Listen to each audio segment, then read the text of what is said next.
let's start the way we always do with our likes and don't like. So in the chat, we will start with the positivity first because I like positivity and zen. Ooh, woosah, woosah. So drop 3 things that you currently like about this Falcons team. Just 3 things, just 3 likes in the chat.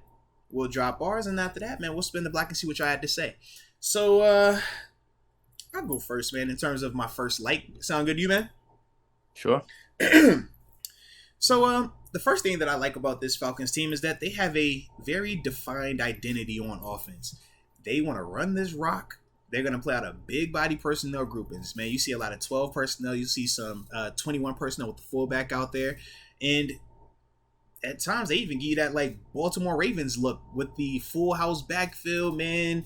College style, middle dude back in, and you got 2 guys offset, shotgun, zone read, runs, stuff like that. But it's clear what they're trying to do. They don't try to get too cute right now.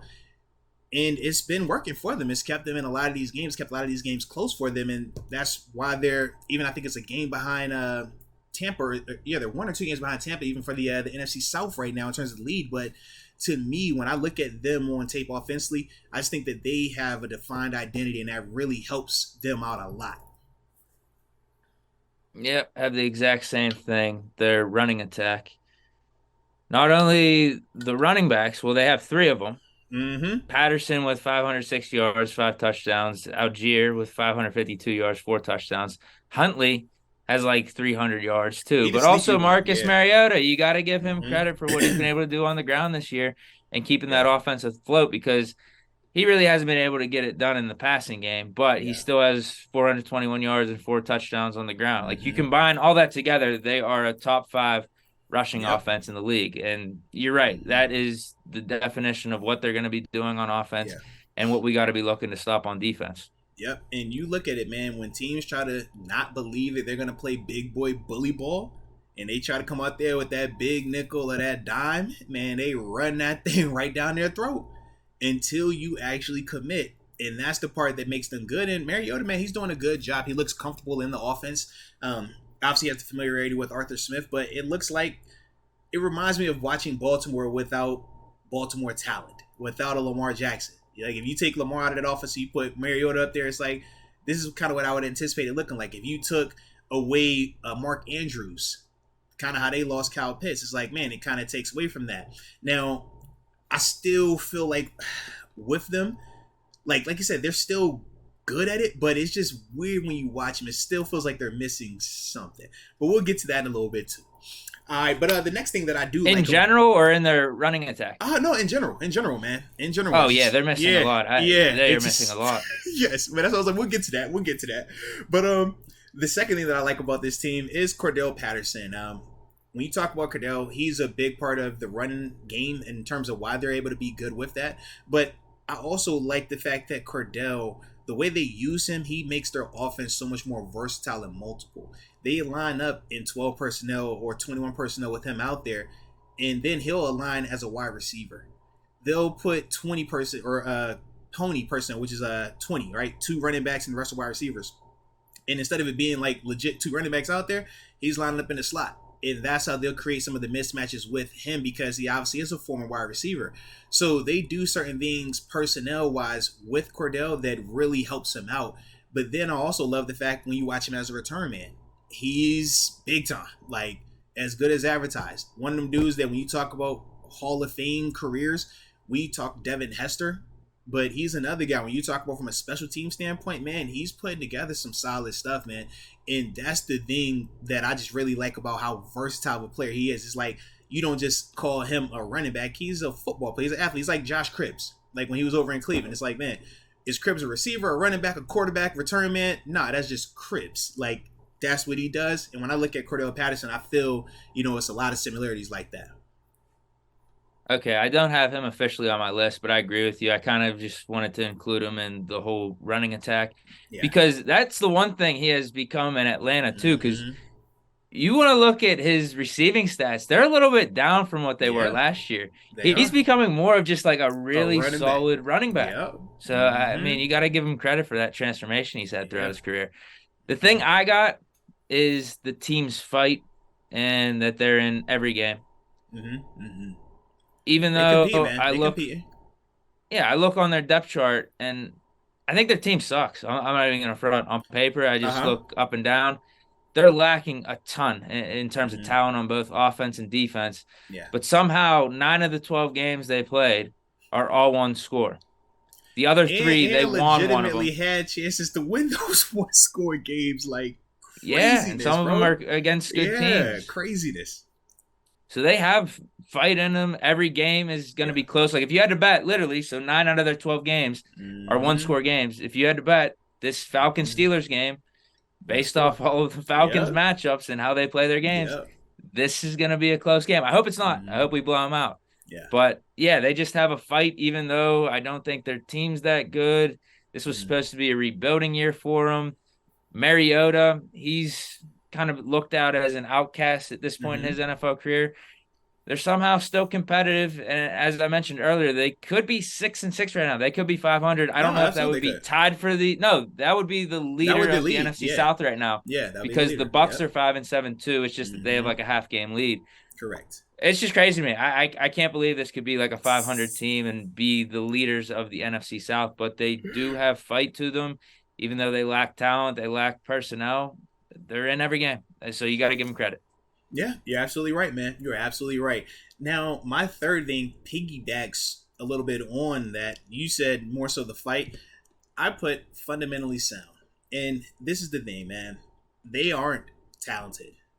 Some of that is because of injuries, some of that is just the draft picks that they've had. But the reason why they're in all of them games that you talk about, when you cut that tape on and we're like, how does this team even stay on the same field with this team? It's because they don't beat themselves. They catch the balls that you throw to them. They're gonna make the plays that you allow them to make. If you have a self-inflicted issue, they're gonna take advantage of that. I don't think that they have the talent to just line up across from you and beat you, and that's when you watch them on offense. You hardly ever see them just running directly at you. You don't see them just line up one back or two backs and just come downhill. No. Everything is off of a misdirection. They're either trying to get you looking here to go here. They want you looking outside when they go inside. They want you looking inside, they can go outside. Kind of at times like how offense has been, right? Until we kind of got our thing rolling the way it's been these past couple of weeks. But we feel personnel-wise, we just have a better group. But when I watch them, it's like, man, I love their fundamentals. Like when you watch them on defense, like, man, you got guys in the right place. This guy just can't get off the block. I like your passer, but he can't win one-on-ones. Your linebackers in good spots, they could tackle, but it's like, man, he got ran over right there. Like, that's not a negative in the sense of the fundamentals. That's a better player than you. But when you cut that tape on this team, they play hard and they play the game the way it's supposed to be played. It's kind of like watching a team that has a ton of B-level players versus having, a good amount of A's on your team. Like, that's one of the things, but they are very fundamentally sound, man. And that's going back to, I forgot I think it was Farron Bradford in the chat when he's like early on, this is not a gimme game. That's more so what he was referring to, because the way they play, they make it close because they don't do the things that make games blowouts. Things that make games blowouts are when you start throwing picks, you start fumbling, you give up explosive returns. That's how, things get out of hand. But for them, they don't have a lot of that on their tape, man. They do a really good job of just doing their job. And for at least 5 times this year, it's been good enough for them, man. But hopefully that will not be the case this weekend. But that was my third thing that I like about this Falcons team. Last one, I'm going to go with Terrell. Oh, yeah. Cornerback on defense. Yeah. I think he's their best player on defense. He's one of them ones. Yep. You could argue he's having a down year compared to last season, Mm-hmm. but I don't think he's getting as much help from the Falcons defense as a whole. We'll get into dislikes. I was going to say their pass rush is terrible. Mm-hmm. Can't get to the quarterback. They're able to give a ton of yards on the ground as well. Just the Falcons defense as a whole is not really that good. So him being the best player, I guess man. He's the one that's going to be singled out and being pointed to as like, oh, he's having a down year. He's not as good as we thought he was. But no, I still think he's a really good cornerback. It just wasn't the same as the historic year that he put up in his sophomore year. That's all. No, facts, man.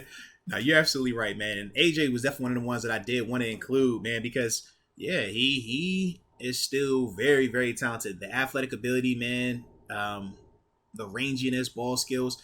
He had one play where, I mean, obviously it wasn't an interception, but it was definitely close where he just has a nice break on the ball, man, and goes and beats a playmaker. Like, that's the caliber guy he is, man. So it is good to see that. But yeah, shout out to you though, calling out the little. Well, I don't want to call him little because this is third year now, so he's growing up in this thing. So shout out to AJ Terrell. But let's see in the chat what y'all had to say for your likes about this Atlanta Falcons team. Hannibal. Rod Dallas. Oh, go ahead. Yeah, go ahead. What you got? Because I think Hannibal had dislikes. He went dislikes first, so I was about to misread that. So I will wait on the dislikes. But I got him with some likes. He says 1 women to men ratio, 20 to 1. Wow. 2, the strip clubs. 3, the Falcons have Cordell Patterson. For sure. I think I saw somebody put Magic City in here as well, man. Y'all crazy. Rod Dallas has Cordell Patterson as 1 and also as his 2nd. So maybe it's the versatility that he brings, One side of him's a halfback, other side of him he could be a receiver, special teams ace. And 3, AJ Terrell. Jesse Miller says hard uniforms and helmets. 2, new beginning in the reset. The uniform, and he says 3, Mike Vick. Shout out to Vick. What do you think, though, about their new uniforms compared to the Vick era and Matt Ryan ones, though? I mean, it's just different time frame. Like all of them are dope to me. I grew up as a Vic fan, so the Vic ones are definitely my favorites because at that time they were so innovative, going with the side stripe with the colorway and stuff like that. But I also was a big fan of the Dirty Bird dance from Jamal Anderson back then with that style of logo. So I love that one too. That's the one that Primetime wore. So yeah, but they do have a good jersey catalog. Yeah. For me, I've always loved their colorway, man, and the way that they, flirt with the logo and how you have like a legitimate throwback look, but also you have their modern look. Yeah, that was also one of the reasons why even, in free agency, when I considered them, I was thinking about that. I'm like, bro, I love black and red now. But hey, I'll tell you, look, they tried to draft me coming out of college. So when it came back around, I'm like, hey, man, Atlanta might be them over. Okay, I can rock black and red. I can be at the Hawks game. I had already in my mind. I was like, I'm going to be on the Hawks game, feet on the wood, sitting next to the Migos. Unfortunately, I stayed here.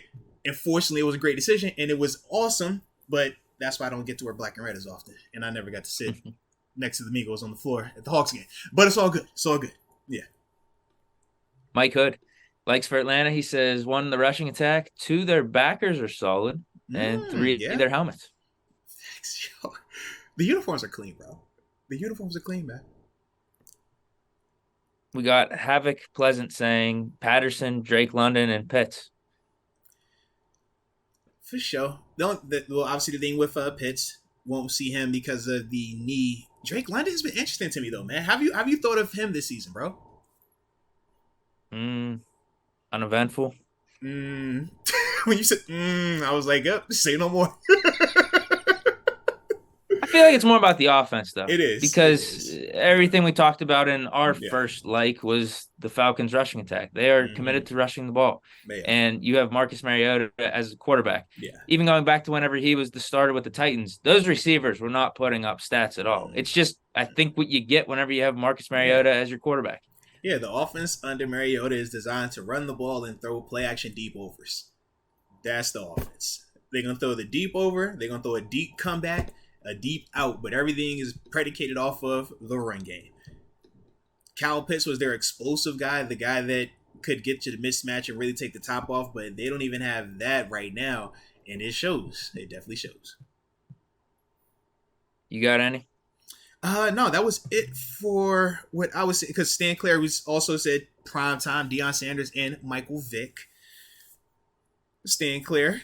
Nope, I ain't going there, Stan Clair. Nope. You're not getting me today. Nope. So, yeah, I think we are good. Yeah, all right. So now we're going to go to the... Oh, actually, we did have John Eason. He said Desmond Ridder, Kyle Pitts, and Cordell Patterson. Yeah, I forgot about Ridder down there, man. Yeah. Who knows? Maybe we'll see him today. Go have that was going to be one of my questions. Yeah, I wonder why they haven't gone to him sooner, because Mariota, he's the safe pick, but he's kept them in. You're definitely capped with him. Whereas Ritter, who knows? We got to see some good things from him in the Senior Bowl and just the whole scouting combine process. Maybe he could be better than Mariota, at least this is throwing the question, wise. though. But this is the question. Yeah, I wonder how committed they are to this whole rushing attack and rushing offense, though, because I don't know if Ritter would run it the same as Mariota. Well, my other thing is this: is he good enough? Let's find out. Worth what we're getting right now. We're one game out of winning the division. Like, that's the thing that I'm always trying to figure out. Like, I'm all for young players developing, young players getting opportunities, but not at the expense of victories, not at the expense of winning, because winning is the end all be all. Winning is the most important part when you're talking about why you play this game. So that's why I'm like, man, I get the excitement around Desmond or the intrigue, but Mariota got them boys at 5-7, and they legitimately could be, like you said, 6-6 or even 7-5. You know, if I mean, definitely last game. Definitely last game for them at least. Well, I think it's also probably the flow of how their season has went too, because were they 4-3 or they were? They started out hot and then got banged up and then kind of went where they went. And then they started losing all those like close ones. Were they first in the division at some point? I don't know. So it kind of goes to your point, though. If you're first or kind of in the hunt still for your division title at any point of it, you're not that eager to make a quarterback switch. Yeah. Like even now, literally last week, they could have been in the lead for the NFC South if Mariota didn't get that pass tipped at the end of the game and Washington picked it off. Mm-hmm. That's my only I get you.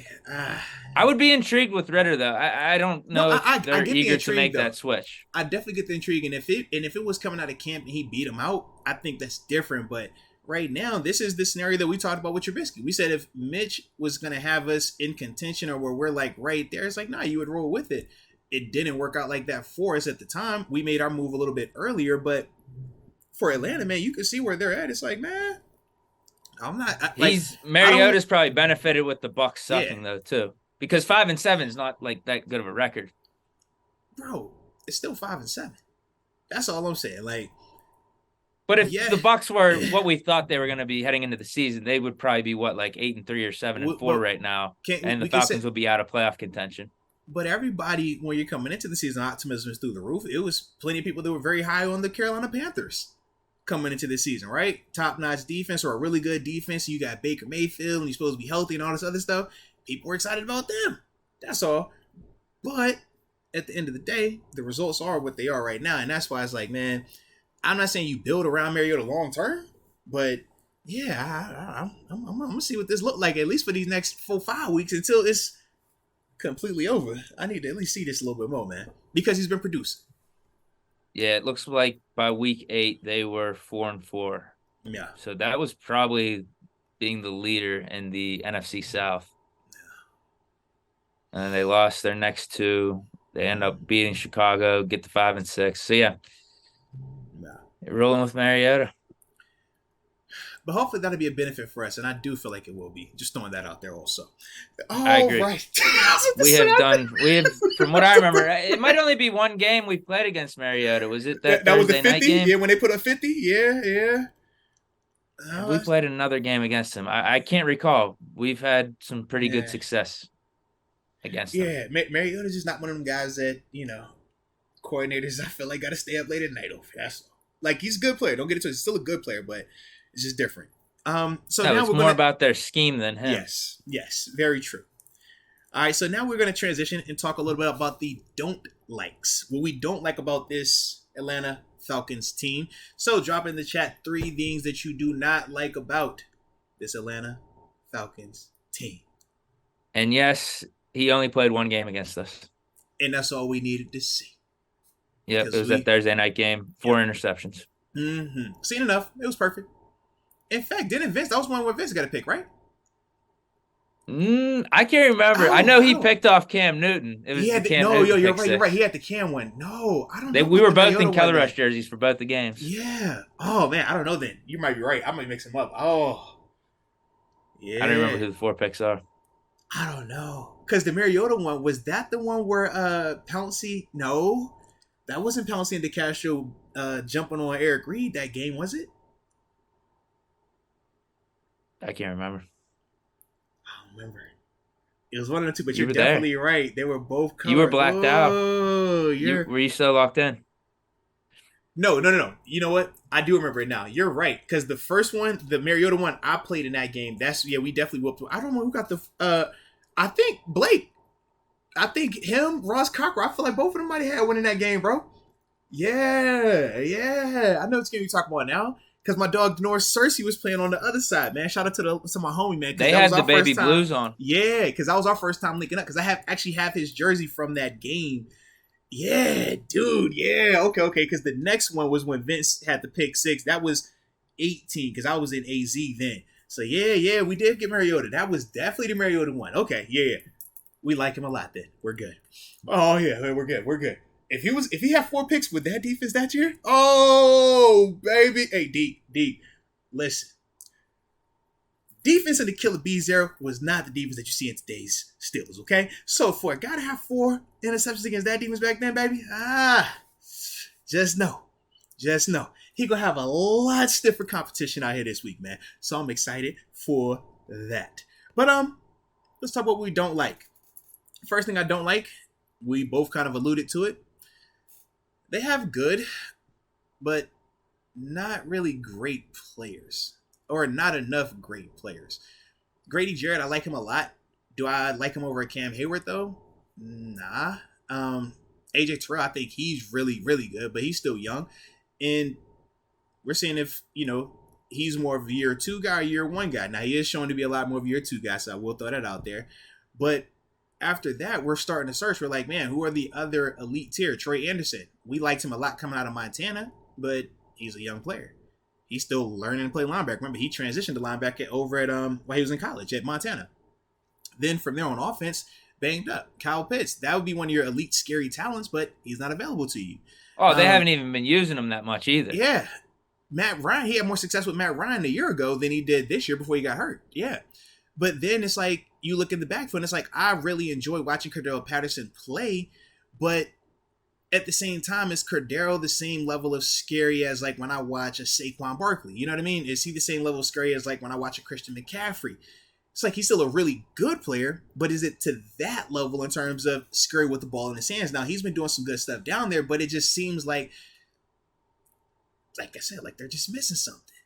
And part of it is just having extra talent. Like, we'll see what that talent develops into. Obviously, a Drake London, you see what that may look like down the line, but right now, when I watch them, I just don't feel like they have guys that are mismatches or guys that make you get uncomfortable when you're watching them. Like, man, how do we account for this dude right here? How do we offset that right there? How can we do this? Like, I don't see a lot of that with this group right now as they're currently constructed. I'm with you 100%. That's actually what I have as my first point on the dislikes. I have it listed as missing depth / talent, because you could go through any team. There's always going to be at least a handful of guys that you could point to, like, all right, that dude's good, right? So Drake London, in this case, we think he's a young, talented receiver. Cordell Patterson, he's obviously doing good things down there. AJ Terrell on defense. Rashawn Evans, he's a nice inside linebacker. You pointed out Grady Jarrett. Yeah. Richie Grant, he's not a bad safety. So there's guys.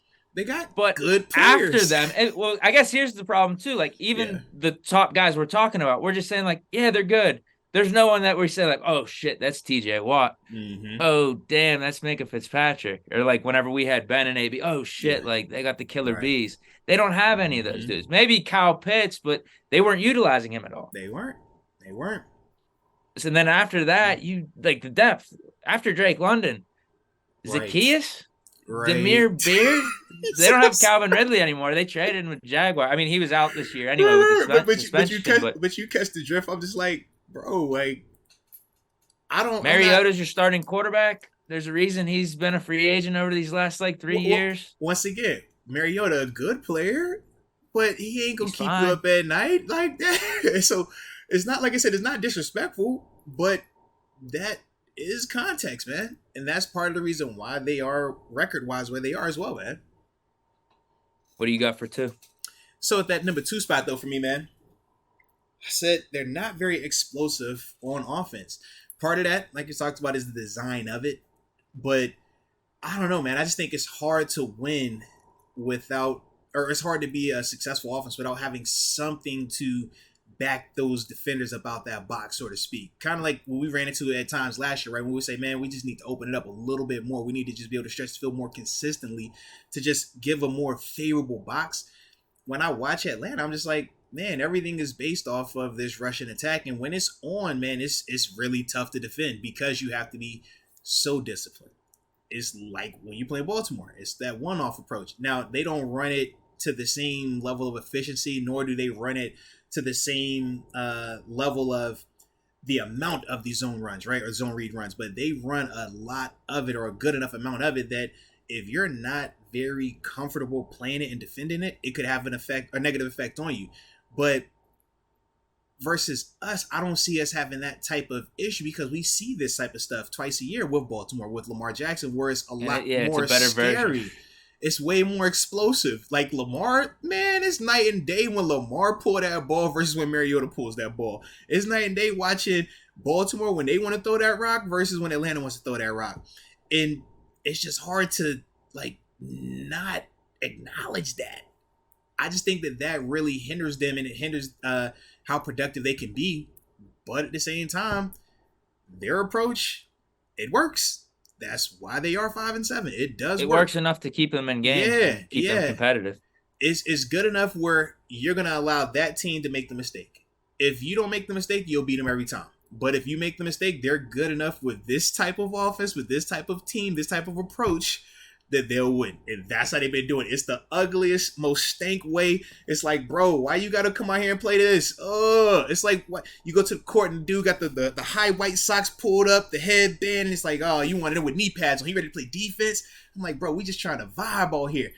That's them, but it works. It's ugly, but it works. Yeah. Still don't like it, the thing we haven't been doing these last 3 games is turning the ball over. So which is hoping that continues. Should continue. Definitely. No, it definitely should. Definitely should. My second is, even though he's out this game, I wanted to include him in here because you could say this as a dislike as well. Kyle Pitts being injured, that sucks for the Falcons. Facts. But also, / them just not involving him as much as he should be, given that he is a generational talent. He is a guy that you should design an offense around, not have him just be a part of an offense. Right. He's more like a +1 to this offense versus being the main attraction in this offense. Yeah. So I don't really know what to make of that. I would chalk it up more to it being them having Mariota. Yeah. But I don't – how much is it going to change, though, with Ritter? Are they going to be trying to do all this Mariota stuff with him? I just think it's one of those things where when it's Mariota, you already know what he struggles with. So it's a lot easier to just say, hey, this is the offense we're going to run. This is the approach we're going to take. Let's go with it. When it's Desmond Ritter, you're going to have to go through that trial and error period of, can you actually throw the ball better than Mariota? Can you be a more consistent passer from the pocket? Or are you a guy that you have to have it, drummed up off play action? Are you a guy that we got to scheme everything open? Or are you a guy that has the arm talent that it doesn't matter what the route is, you're good enough to throw this guy open? Like, they're going to have to go through that process. Now, we saw him do some stuff in college, saw him do some stuff at the Senior Bowl. But as we talked about on numerous occasions, and as we continue to see, that is way different than actually doing it in the NFL and then doing it week to week to week as well, man. So they're going to have a little process with that, man. But, it'll be interesting because Ritter did look pretty good in the preseason. No, he did. It'll just be one of those scenarios to monitor because if Pitts can't get anything going when they start to look to Ritter like next season or something, he could be a trade target. You'll definitely start to hear the whole hashtag free Pitts, get him in a good situation that could feed him more and use him more, target him more and everything. It's just crazy, man, because he had a really good rookie year, and we know the type of talent that he is. It's just mind-boggling to me that they couldn't figure out some way to utilize him more this year. Hey, man, he was a part of Motz's winners, winners only, 55-52. That was my fantasy football team name. I don't know if you know that because we kicked a lot of fun. Kyle Pitts he was part of the money team last year, so that's all you need to know. He was part of that team, okay? There you go. When winners only 55-52 picks you up, it's a great day.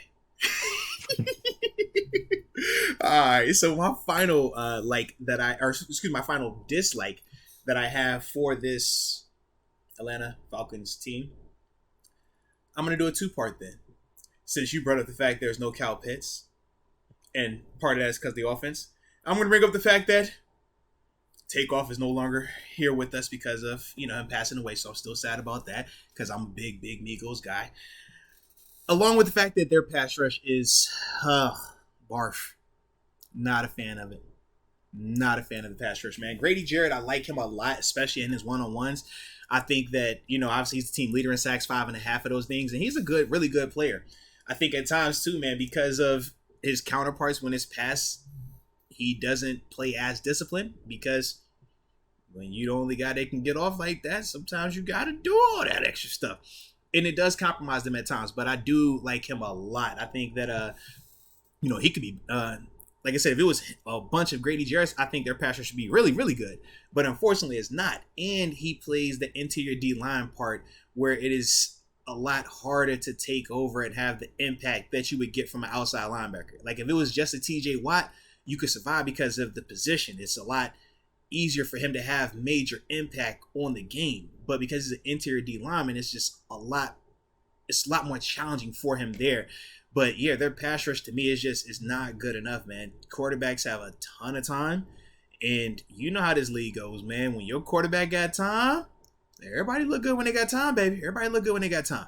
So for us, this is a great situation, but I definitely cannot stand it about the Falcons, man. That pass rush. I have the same thing as my third one. I have no edge threats or pass rush. Mm-hmm. So I think they're bottom three. Yeah. Do I have this listed right? Bottom 3 team in sacks this year. They might be the worst. Yeah, I can't remember. I think they have like 17. I think they're 22. It's pretty bad. They're a bottom 3 team. I can't remember if they're the worst or not. Yeah, bro. Yeah. But hold on. I did some more stat digging too. They only have 4 QB hurries this year. Mm-hmm. That's not enough. That is worse than the league. That's hands down the worst in the league. That is not enough. So, yeah. We're not even talking sacks or QB hits. We're just talking hurries. That is not enough. Only 4 for the whole year. That is not enough, bro. Yeah. This stat digging made me a little depressed though, because you know who the second worst team is? We're going through a difficult time. Chill out. It's us. I'm a little surprised at that though. Second worst. Surprised. But we have 13. But that just goes to show how bad the Falcons are. We have 13 hurries. They have 4. Don't be surprised by look at how many sacks we have this year. We don't have a lot of sacks either. I know we didn't have TJ Watt. In fact, they're at 17. We're at 22. The difference was Grady Jarrett is their leading sacker with 5.5. We got Alex Highsmith who has 10. That's the biggest difference, man. Yeah, but for us, we feel different because the story is a lot different. The injury to TJ Watt changed a lot, but we've also had games where we've seen our guys produce, and we're like, yeah, we know what they're capable of. But we also know that between the back end and what they dealt with at times, between the team being fatigued at times, there's been a lot more context in there. Whereas when we're looking at the Falcons, it's more so we're talking the personnel of this pass rush. It's like, who is your Alex Highsmith? Lorenzo Carter's who they're looking at as their top edge rusher. I'm like, that can't be your top edge rusher.